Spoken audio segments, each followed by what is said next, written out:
very key statistics that I look at right away in playing a team like UMass. Number one, they had 14 turnovers to our 11, and that is a huge stat. And the other is points off of turnovers. We had 19, they had 11.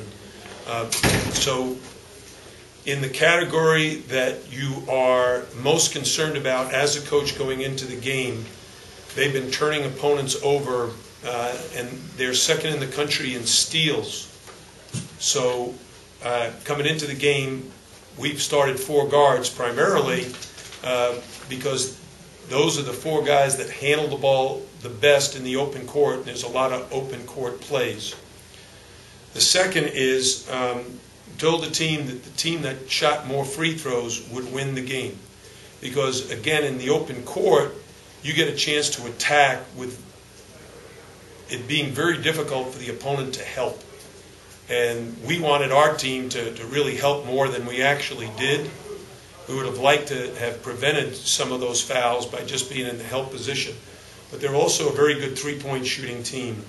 And this is now our, I think, 4th straight game where our three-point field goal percentage defense was dramatically better than it was early in the season. We were allowing our opponents 42% after 3 games, and now nobody has shot higher than like 33%. So we've improved in that area. We got to continue to do that. And then, of course, Kenny Kaji was instrumental in his defensive presence, blocking shots and getting rebounds. He and Raphael combined to get 15 points and 10 rebounds from that center position. If we could get that every night, that would be a dramatic improvement from where we've been. Can you talk about Kenny? I mean, it seems like some games he's not in there, other games he comes in like today, and what describe him as a player? What does he need to do? I think he's better against bigger teams. Mm-hmm. Against Rutgers, they had a big guy for him to match up with, and there's a lot of interior play that allowed him to have a defensive presence. In the game tonight, they had a ton of long, athletic guys, and he was very effective clogging the lane and blocking shots and getting rebounds. There's some games where he's not the ideal matchup, especially if we fall behind.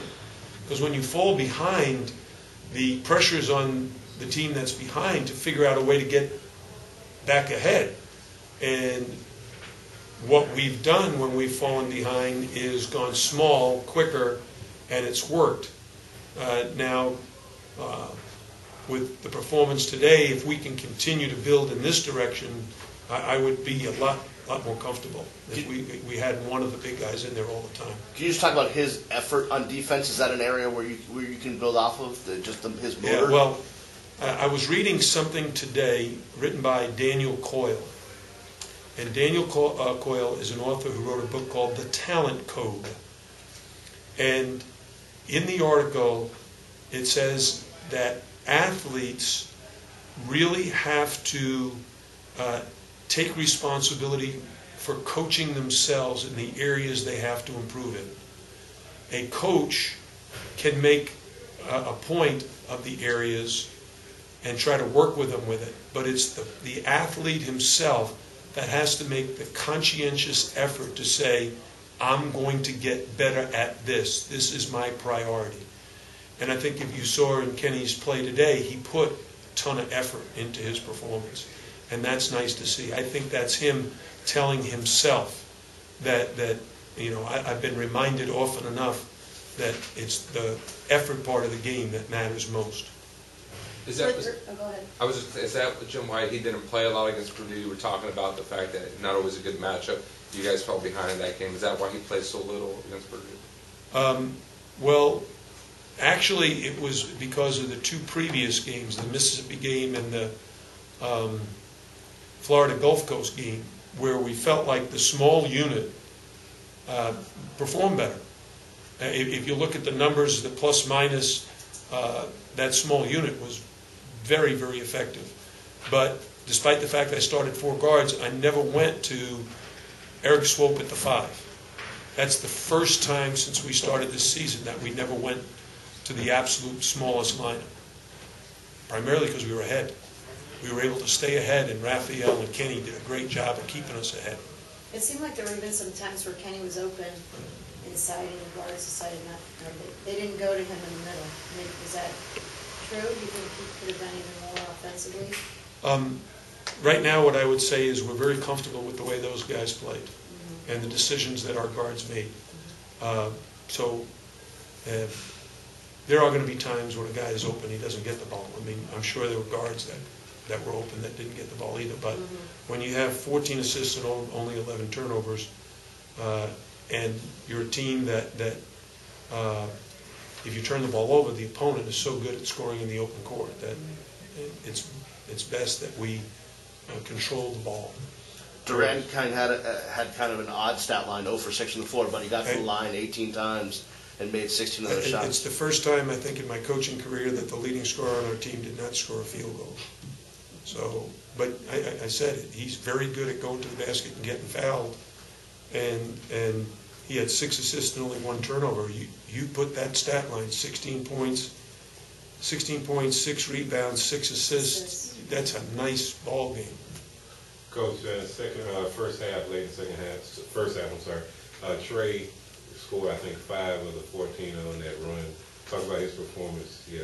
Well, Trey is, I think, playing at a very high level. He's shooting the ball extremely well. He's rebounding like he is a big guy. I mean, he had 8 rebounds and led us in rebounding. He's going after the ball. He had no offensive rebounds. Oh, it's hard to get 8 rebounds and all be at the defensive end of the floor. So, but our defense was pretty solid. We held them under 40% from overall and under 30% from 3. And if we could do that on a consistent basis, the coaching staff would be extremely happy.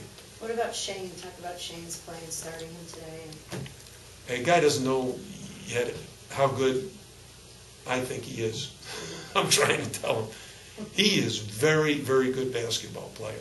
You know, one of the things is we have 2 very high-level guards in Malcolm Grant and Durant Scott, and he's right there with them in his ability to score the ball and find the open man and defend and rebound. So if we can get all 3 of those guys on the court playing well together, and he's the fastest of the 3, so we need to get him to create for all the other guys while still scoring himself, getting 14 points tonight, getting 16 against Purdue. That's what we need from him on a regular basis. So we put him into the starting lineup to give him basically a few more minutes, but he got himself in foul trouble. And because he had the responsibility of guarding Chaz Williams, we don't want to take the chance of him picking up his 3rd in the first half.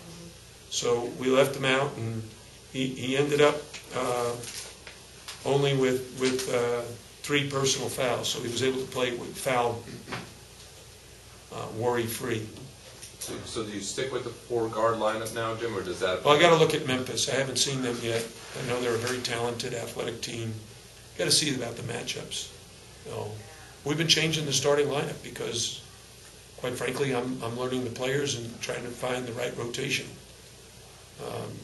We've had Reggie at practice for a week now, and he's done a great job being with the green team, and I think that may have helped Kenny because Kenny and he were on the green team together, and Kenny was out there jacking up jump shots and making everything in practice.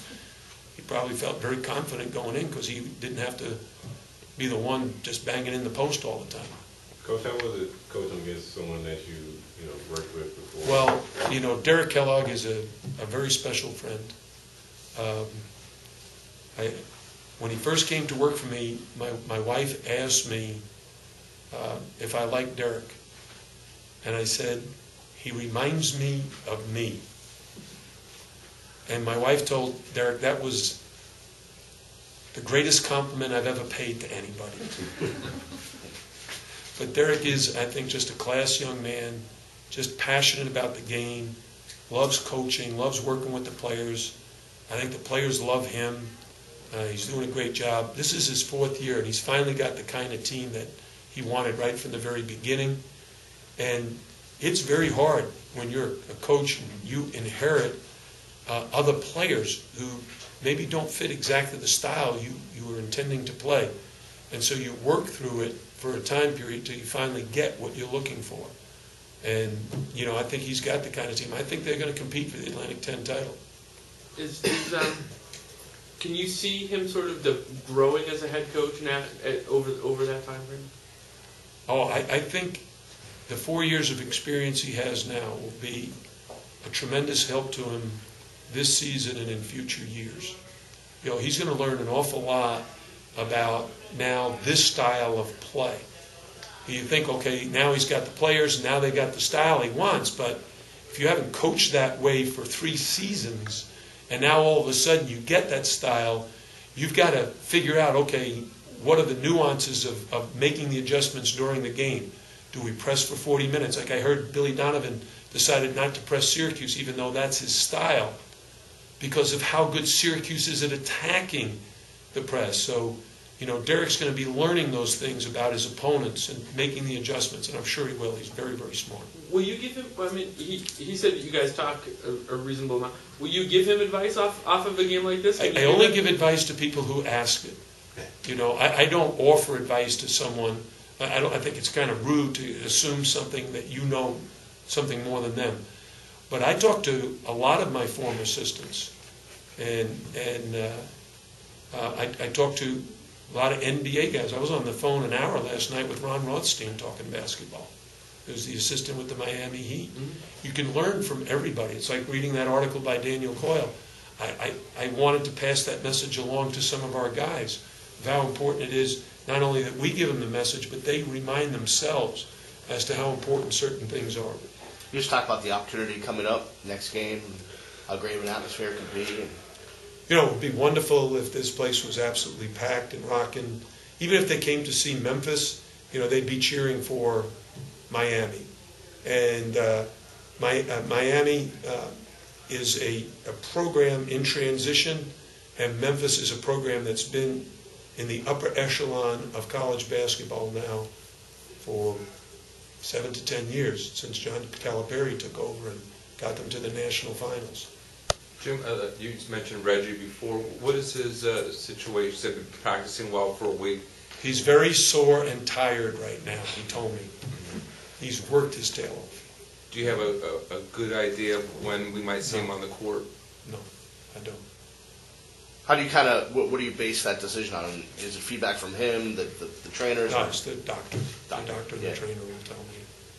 The moment they tell me, then we'll start planning on bringing him into the rotation. Sorry. Is he participating in full practices or parts of practice?